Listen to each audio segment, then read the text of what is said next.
মাগে কোন মিনসার বাড়িতে বিয়ে দিলে গে মা? সব সময়তে কাম কাজ করতে করতে মা জান চলে গেল, আমরা কি করব? ঠিক আছে বেটি, তুই কোন রকম এ বেকার আয় তো বাড়ি। মায়ের কথা শুনে চলে গেল বাড়ি। বলছে এক কাজ কর, জামাইকে ফোন দে যে আমাকে আনতে এসো। 5 দিন বাদ ফোন দিয়েছে, আজ তুমি আনতে আসবে না? যেমনই আনতে এসেছে, দুটা লোককে ফিট করে রেখেছে। এই মরার বেটাকে একটা খুঁটিতে ঘরের ভিতরে ধরে পান, ইয়ার বাড়িতে আমার বেটি চলতে পারবে না। যেমনই বেঁধে দিলে ভাই বলছে ফোন কর তোর বাপকে, মরার বেটা মরা 5টা লোক আসবে, 3 লাখ টাকা তোকে দিয়েছি, 2 লাখ খরচা হয়েছে, 5 লাখ টাকা দিয়ে দিয়ে তালাক করে তুই নিয়ে চলে যায়। এরকম হয়েছে না? হয় না? জোরে বলেন, হয়েছে না? হয় না? 1 মিনিট আর একটা কথা বলবো আপনাদের সামনে। এক বেটি ছেলে বিয়ে হয়ে শ্বশুর বাড়ি গেছে, ওখান থেকে এসেছে, মাকে বলছে মাকে আমি আমার স্বামীর ভাত খেতে পারবো না। বলছে কেন রে বেটি? বলছে ওর জ্বালার সহিতে পারি না গো মা, আমি ওর কাছ থেকে তালাক নিয়ে নিব আর আমি ওর ভাত খাবো না। মা তখন বুঝতে দিচ্ছে, দেখেন বলছে কি বেটি রে, একটা কাজ রে বেটি, তুই তালাক নিস না, কিন্তু একটা কাজ তুই কর। বেটে বলছে কি গে মা? বলছে বেটি রে তোকে আমি জহর দিয়ে দিচ্ছি রে মা। জহর বলছেন বিষ, বিষ খেলে মানুষ মরবে না? মরবে না? বলছে আমি তোকে বিষ দিয়ে দিচ্ছি রে মা। বিষের আমি ফাঁকি তৈরি করেছি, চূড়ান তৈরি করেছি। যখন যখন তোর স্বামী খেতে বসবে, একটু ভাতে দিয়ে দেবে, একটু পানিতে দিয়ে দেবে, একটু একটু করে দেবে। প্রত্যেক দিন 3 টাইমের খানাতে রে মা একটু একটু করে তুই দিয়ে দিবি। খাইতে খাইতে খাইতে খাইতে তোর স্বামী একদিন দুনিয়া থেকে চলে যাবে। কিন্তু মারে শোন, মা শিখিয়ে দিচ্ছে, মারে শোন বেটি রে শোন, যখন তুই তোর স্বামীর বাড়ি এখন যখন চলে যাবে, আর এই স্বামীটাকে তোর যখন বিষ দিবি, খাবারে পানিতে বিষ দিবি, তখন তোর স্বামী যেন তোর পরে শক করতে না পারে যে আমার স্ত্রী আমাকে বিষ খেয়ে মারবে বলে আমার বিষে খাবার দেয়। তাহলে কেমন করে চলবি রে বেটি? বলছে বেটি রে তুই কোনোদিন তোর স্বামীর পরে রাগ করবি না। তোর স্বামী যদি রাগে একটা থাপ্পড় দিয়ে দেয়, খবরদার তুই এর মন ভারী করবি না। হাসি মুখে তোর স্বামীর সাথে উঠা বসা করবি, হাসি মুখে মন খুশি করে তার তুই খেদমত করবি। এরকম ভাবে খুব সুন্দর করে শিখিয়ে দিলে। এবারে স্বামীর বাড়িতে যাওয়ার পর যখন যখন তার স্বামী খেতে বসে, ওই যে মার দেওয়া চূরণ, ওতে কি আছে ভাই? বিষ নাকি? মাসিকাল যে বিষ আছে একটু একটু করে দেয়। আর স্বামীর সাথে একবারে এই চলতে চলতে চলতে এমন মোহাব্বত গাঢ়া হয়ে গেল যে বলার শেষ নাই। এবার 1 মাস 2 মাস পর তখন বাড়িতে এসেছে আবার মায়ের। মা বলছে বেটি রে বল জামাই আর কতদিন জামাইয়ের বাড়িতে থাকবে? কোনো কিছু বুঝতে পারছিস? বলছে মা আর আমি তালাক নেব না, মা তালাক নেব না। আর আমি যে এতদিন জোহর খাওয়াইলাম আমার স্বামীকে, আমার স্বামী তো আর বাঁচবে না, মনে হয় আস্তে আস্তে মরে যাবে। বেটির কথা শুনে মা বলছে বেটি রে কেমন কথা বলছিস? তুই যা বলছিলি ওর ভাত খেতে পারবো না। বলছে মা গে আমার স্বামী এখন আমাকে এত আদর করে গে মা, অফিস থেকে আসে তাও আগে না, দোকান থেকে। বেটি নবীজির 4 জন মেয়ে ছিলেন, 4 জনের মধ্যে সব থেকে ছোট মেয়ের নাম ফাতেমা রাদিয়াল্লাহু তাআলা আনহা।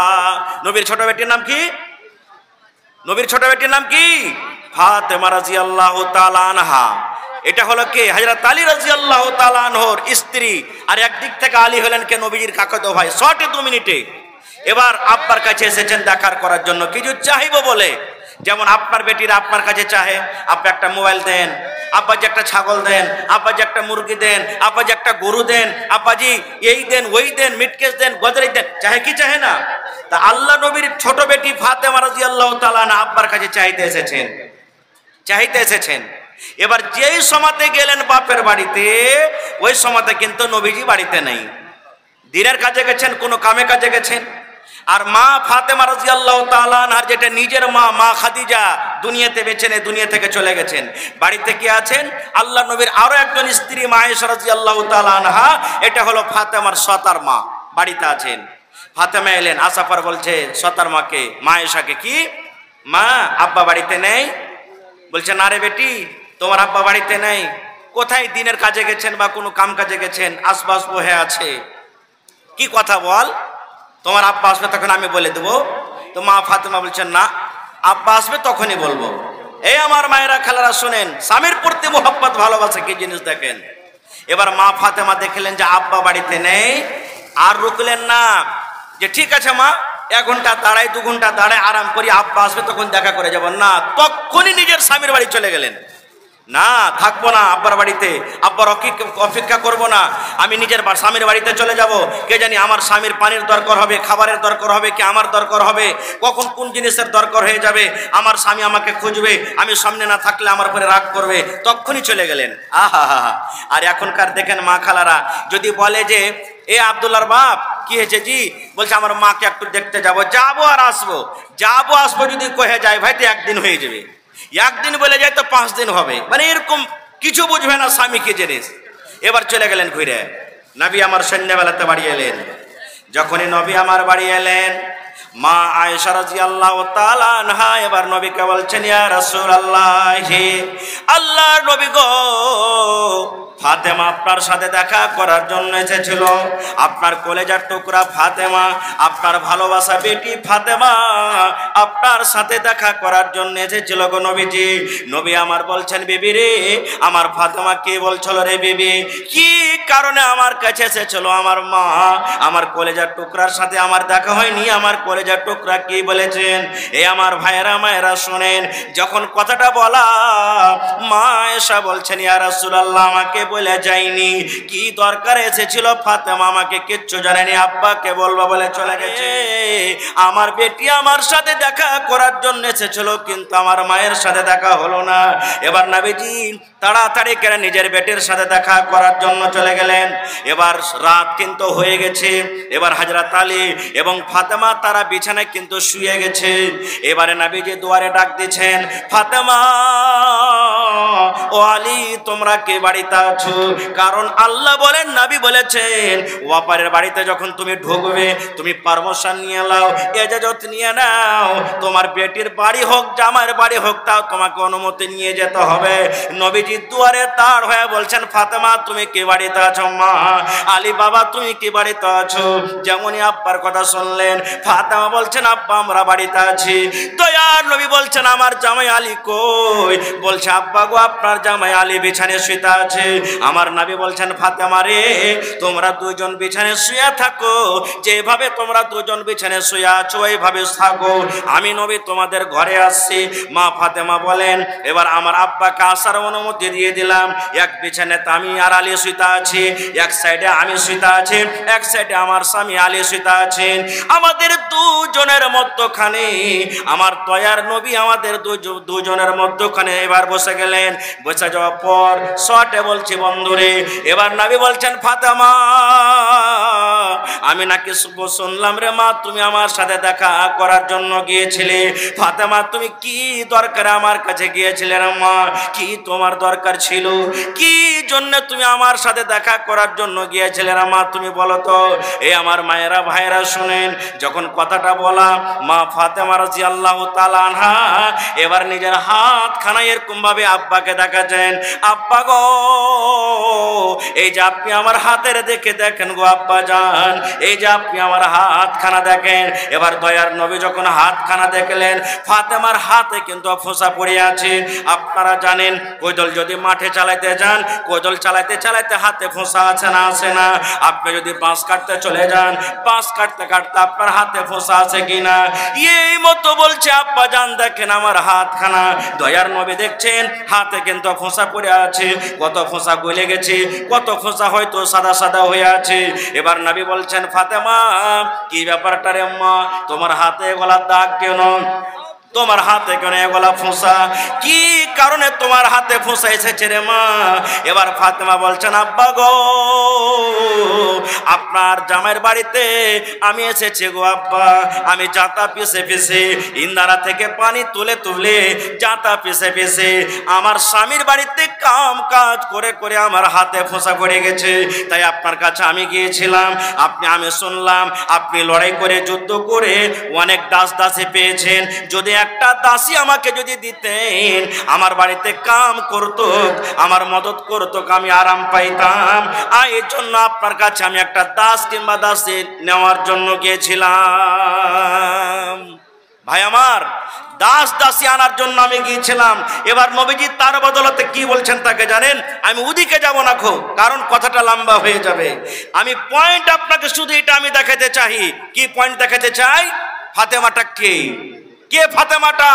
এই আমার মায়েরা খেলারা শুনেন, ফাতেমাটাকে আল্লাহ রাসূল বলেছেন মহিলারা জান্নাতে যাবে, যে নারীরা যে মহিলারা জান্নাতের ভিতরে যাবে, আমার দয়ার নবীর বেটি ফাতেমাও জান্নাতের ভিতরে যাবেন রে, ফাতেমাও জান্নাতে যাবেন। কিন্তু শুধু ফাতেমা জান্নাতে যাবেন না, নবী আমার বলেছেন যত মহিলারা জান্নাতের ভিতরে যাবেন, যত নারীরা জান্নাতের ভিতরে যাবেন, সমস্ত নারীদের সরদারনি হবেন আমার বেটি ফাতেমা। এ ভাই, যে মহিলা জান্নাতের ভিতরে যাবেন, যে মহিলা জান্নাতের ভিতরে সমস্ত মহিলাদের সরদারনি হবেন, এরকম মহিলা স্বামীর বাড়িতে কাম কাজ করে হাতে ফোঁসা ফেলে দিতেন। ফাতেমাটাকে নবীজি 10 জন মানুষের নাম নিয়েছেন জান্নাতে যাবে, যাকে আশরায়ে মুবাশশারা বলা হয়েছে। এই আলী, এই উমর তুমি জান্নাতে যাবে, আবু বকর তুমি জান্নাতে যাবে, উসমান তুমি জান্নাতে যাবে, সাদ তুমি জান্নাতে যাবে, সাঈদ তুমি জান্নাতে যাবে। এই করে করে নবী বলেছেন আলী তুমি জান্নাতে যাবে রে।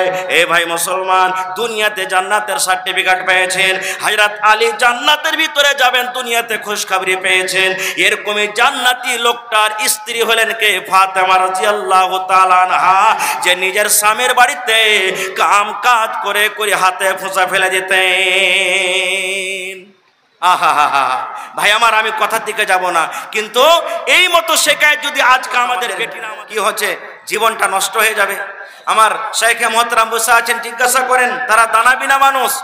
100টা যদি কেস দেখবেন আপনি কোর্টে, যদি 100টা থানাতে কেস আছে, তো 100টার মধ্যে 90-95টা কেস শুধু স্বামী স্ত্রীর তালাক এবং ঝগড়া সম্পর্কে আছে। দেখবেন 100টার মধ্যে 90-95টা কেস। আমরা আপনার সাথে দেখা হয় তখন আমি কি দিই? আসসালামু আলাইকুম, নাকি আসসালামু আলাইকুম। আর ইহুদির দল, ইহুদির জামাত নবী কেসে কি বলছেন? আসসালামু আলাইকুম। তাহলে বলবেন মাওলানা দুটাতে পার্থক্য কি হয়ে গেল? আমি যখন স্টেজে এলাম আপনাকে আমি বললাম আসসালামু আলাইকুম, এটার মানে হলো আল্লাহ রাব্বুল আলামিনের সালামতি, আল্লাহ রাব্বুল আলামিনের দয়া আপনার করে নাজিল হোক। কিন্তু ইহুদির জামাত, ইহুদিরা নবীর সাথে যখন দেখা করার জন্য এলেন, নবীকে আসসালামু আলাইকুম না বলে কি বলছেন? আসসালামু আলাইকুম, আসসালামু আলাইকুম।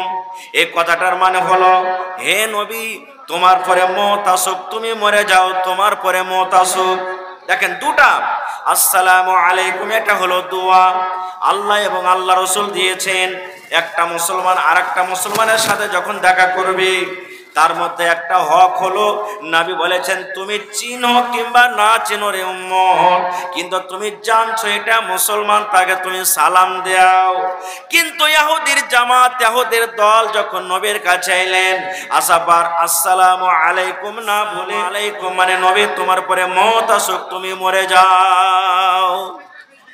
যেমনই কথাটা বলা, মা আয়েশা রাদিয়াল্লাহু তাআলা আনহার মুহাব্বত দেখেন, সুবহানাল্লাহ, কি মুহাব্বত নবীর প্রতি। মা আয়েশা কিন্তু কথাটা শুনছেন আর কথাটা বুঝাও নিয়েছেন। যেমনই বুঝারি, আমার স্বামীকে তো ইহুদিরা গাল দিয়েছে, আমার স্বামীকে তো সালামের নামে জি জি জি कुछ बोलेंगे तब ना लेंगे भाई, बोलिए। তো কেমন মোহাব্বত ভালোবাসা মা আয়েশা রাদিয়াল্লাহু তাআলা আনহা বুঝে নিয়েছেন। এবার মা আয়েশা রাদিয়াল্লাহু তাআলা আনহাকে বলছেন, এই ইহুদির দল তোরা শুন রে, ওয়া আলাইকুমুস সালাম আল্লাহ আনা, আমার নবী তো তোদেরকে কোনো দোষ করেনি, আমার নবী তোদেরকে কোনো গালি দেয়নি, আমার নবী তোমাদেরকে কোনো রকমের কুভাষাতে কথা বলেনি, আমার নবী তোদের সাথে কোনো ঝগড়া করেনি, লড়াই করেনি। তবে আমার নবীকে কেন তোরা বদদুয়া দিলি রে, আমার স্বামীকে কেন তোরা বদদুয়া দিলি? এবার মা আয়েশা রাদিয়াল্লাহু তাআলা আনহা উত্তর কি বলছেন? ওয়া আলাইকুমুস সালাম আল্লাহ আনা, হে ইহুদির দল, আমার নবীকে বলছিস তোরা তুই মরে যা, তুই মরে যা, তোর পরে যেন মওত আসুক। আমার নবী মরবে কেন রে? হে ইহুদির জামাত, তোদের পরে আল্লাহর মওত আসুক, তোরা মরে যা, তোরা মরে যা, তোদের পরে মওত আসুক, তোরা মর এবং তোরা হালাক হয়ে যা, তোর পরে লানত বর্ষুক। দেখেন কেমন মুহাব্বত, কেমন ভালোবাসা, দেখেন আল্লাহুস সামাদ। এর মতো ভালোবাসা মহব্বত আমাদেরকে রাখতে হবে। ওই মতো মহব্বত করতে হবে না যেমন একদিন এক মৌলানা, একটা ছোট্ট কথা বলছি, একদিন এক মৌলানা ওয়াজ করছেন। কি ওয়াজ করছেন? যে দেখেন ভাই, স্ত্রীকে কোনোদিন খারাপ ভাসবেন না। স্ত্রী যদি ভালো মতন রান্না বান্না করে দেয় তার তারিফ করবেন। কি তারিফ? ওয়াহ, তোমার তরকারিটা কত ভালো জি, তুমি কত সুন্দর করে রান্না করেছো জি। এই মতো তারিফ করতে গেলে স্ত্রী কিন্তু খুশ হয়ে যাবে, আপনার খিদমত করবে বেশি করে। এবার একটা মোটা হইসা লোক ছিল মজলিসে, ও কিন্তু স্ত্রীকে জীবনে ভালোবাসত না। এবার জালসা টালসা শুনে ভাই বাড়ি গেছে। বাড়ি যাওয়ার পর তখন ওকে ওর স্ত্রী খেতে দিয়েছে, খাইতে বসেছে। ওর কথাটা কিন্তু মনে চলে এসেছে, আরে মৌলানা তো জালসাতে বলেছেন আজকে যে স্ত্রী যদি খাবার দেয় তো ওর তারিফ করতে হবে, ওর প্রশংসা করতে হবে। তখন খাইছে আর বলছে, তোর হাতের এই তরকারিটা কত ভালো হয়েছে রে, এরকম মাছ মনে হয় তুই জীবনে কোনোদিন রান্না করিসনি, কত সুন্দর করে তুই রান্না বান্না করেছিস। যেমন কথাটা বলা ভাই, বেলন বুঝেন, বেলন যে রুটি পাকায় বেলন, চাক্কিতে বেলন। হাইসাল ঘরে একটা বেলন ছিল, বেলনটা লিয়েছে কেরা ওর স্বামীর মাথাতে এক বেলন দিয়ে বলছে, লিসি লাগা মরা, আমি এতদিন সারা জীবন রান্না বান্না করে খাওয়াইনো, কোনোদিন তুই আমার নাম করিসনি, আর আজ পড়োশির বাড়ি থেকে তরকারি চেহাইনে দিয়েছিস, তুই ওর নাম করছিস। হ্যাঁ তো ভাই, এরকম তারিফ প্রশংসা করতে গেলে তো হ্যাঁ এই বেলনই খেতে হবে ভাই। ভাইরা আমার, তাহলে একটা হাদিস আপনাদের সামনে হয়নি, হবে না, হতে পারে না, আমার নবীর সাথে কারো তুলনা। হয়নি, হবে না, হতে পারে না, আমার নবীর সাথে কারো তুলনা। হায়রে তুলনা তো দূরের কথা, ছায়াও মিলে না। হয়নি, হবে না, হতে পারে না, আমার নবীর সাথে কারো তুলনা। ইউসুফকে দেখে যারা আঙ্গুল কেটেছে, তারা কি আমার নবীর রূপ দেখেছে? আরে দেখতো যদি কেটে দিত কলিজাখানা। হয়নি, হবে না, হতে পারে না, আমার নবীর সাথে কারো তুলনা। নারে তাকবীর। ইচ্ছা ছিল ভাই এই বিষয় নিয়ে আলোচনা করবো 1-2 ঘন্টা, কিন্তু সময় খুব কম। আল্লাহ হায়াত রাখেন, এই বিষয় নিয়ে আবার এলাকাতে যদি আসি জি তো কোনোদিন ইনশাল্লাহ শোনাবো। আমার পরে আব্দুল গাফফার সাহেব চলে যাবেন, একবারে খুব তাড়াতাড়ি চলে আসবেন। এই জন্য আপনারা লেট না করে একবারে 15 থেকে 20 মিনিটের মধ্যে আমাকে চট করে এই মাদ্রাসার জন্য, কোরআনের জন্য আপনারা নিজের নিজের দানটাকে দিয়ে দেন ভাই। আজকে আমি এই জায়গাতে প্রথম নতুন এসেছি, এলাকাতে হয়তো আশেপাশে এসেছি, তিতুয়ারিতে এসেছি, এবারও তিতুয়ারি মাদ্রাসা আসবো আল্লাহ যদি নিয়ে আসে তো। তবে আজকে দেখি কোন আল্লাহর এমন বান্দা আছেন কোরআনের জন্য 30 পারা কোরআন 30,000 টাকা একটা লোক দান করবেন। 1 পারা কোরআনের দাম 1000 টাকা। দেখি কোন আল্লাহর বান্দা এরকম আছেন 30,000 টাকা দান করতে পারবেন।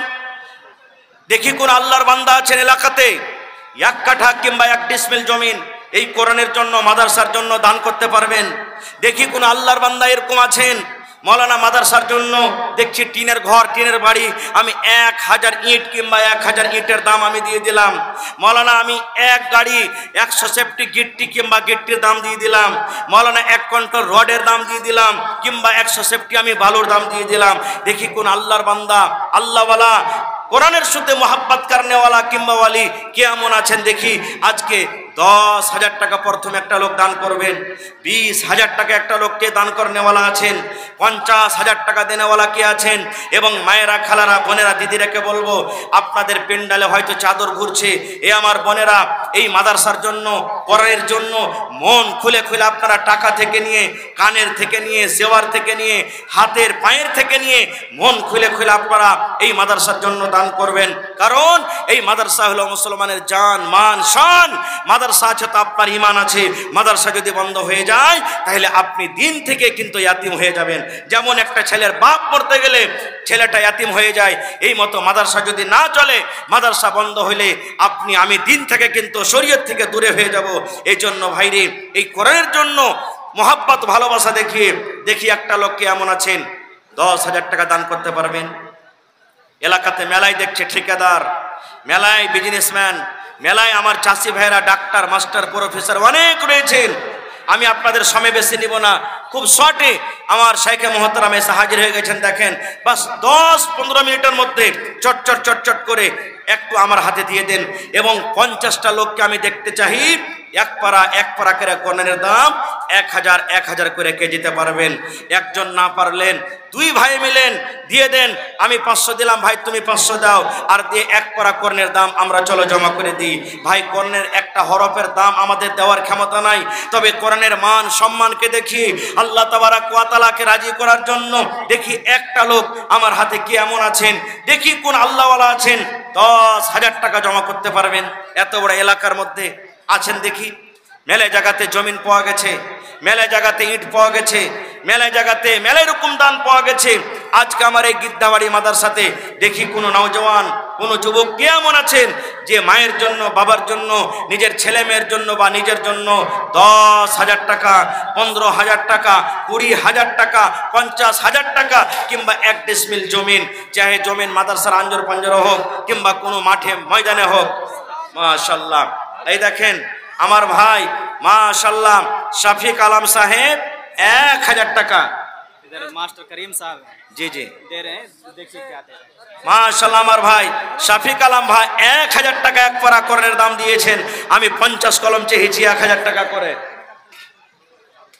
মাশাল্লাহ, কত আছে না 5000 টাকা। মাশাল্লাহ, कम है তো 5000 টাকা দিলেন, আলহামদুলিল্লাহ খুশি হলাম, কিন্তু 1000 ইটের দাম কমসে কম করে দাও। জি জি জি ইনশাআল্লাহ আমার মাস্টার সাহেব ইনশাআল্লাহ 10,000 টাকা 1000 ইটের দাম দেবেন। নারে তাকবীর। মাশাআল্লাহ আমার মাস্টার আব্দুল করিম সাহেব 10,000 টাকা ইনশাআল্লাহ দিয়ে দিবেন। 5000 करीम मास्टर साहब जो हैं जी छत के लिए वो कुछ देंगे, उनसे बोलिए। आहा हा लायक है माशाल्लाह। जी जी जी माशाल्लाह माशाल्लाह। এই দেখেন আমার নানা জান 1000 টাকা মাশাআল্লাহ। তো কহেন না ছাদের জন্য গিট্টি পড়া আছে, মনে হয় ছাদ হবে নাকি? আহা হা, দেখেন আপনার টাকা সুবহানাল্লাহ বসে থাকবে না, যেমনই জালসা শেষ হবে আপনার ছাদের কাজে লেগে যাবে, মাদ্রাসাতে লেগে যাবে, দুনিয়া থেকে চলে যাবেন, মরার পর আপনার নেকি জারি হয়ে গেল, সাদকায়ে জারিয়া। এটাই আপনি দুনিয়া থেকে চলে যাবেন, কবরে আপনার নেকি পৌঁছতে থাকবে অনলাইন। সুবহানাল্লাহ। তো আমার এই দেখেন একজন ছেলে, কি নাম? হ্যাঁ, মুশাহিদ সাহেব, ছোট বাচ্চা, এক পারা করের দাম 1000 টাকা জমা করে দিয়েছে। মাশাআল্লাহ। তো নানা করতে দিচ্ছেন কি নাম? না ছাতের জন্য করেন, কি করবেন আপনি? বাপও মাস্টার, মাও মাস্টার নেই। এটা হ্যাঁ আবদার করেন। তোমার আব্বা দিলে নাকি?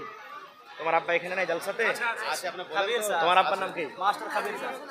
আমার ভাই মাস্টার আব্দুল খবির সাহেব, নানা যদি আপনি জালসাতে থাকেন তো একটু স্টেজে এসে মেহরবানি করে দেখা করেন। মাস্টার আব্দুল খবির সাহেব মাশাআল্লাহ। আর 200 টাকা দেন না যে ভাই, এক পারা করের দাম হয়ে যাবে ইনশাআল্লাহ। মাশাআল্লাহ আমার ভাই, কি নাম? এই দেখেন এক পারা করের দাম 1000 টাকা দিয়ে দিলেন। দেন না আব্দুল করিম সাহেব। আহা जमीर अंसार মা বাপ এখানে আসে, খবর আছে আপনার এই আহা, কতদিন হলো মারা? আহা হা মাশাআল্লাহ মাশাআল্লাহ। দেখেন কত আছে না? এই দেখেন আমার নানা মাস্টার আব্দুল করিম সাহেব, আহা হা, মা বাবার জন্য চলে গেছে এই 5,000 টাকা 20,000 টাকা আলাদা করে দিবেন।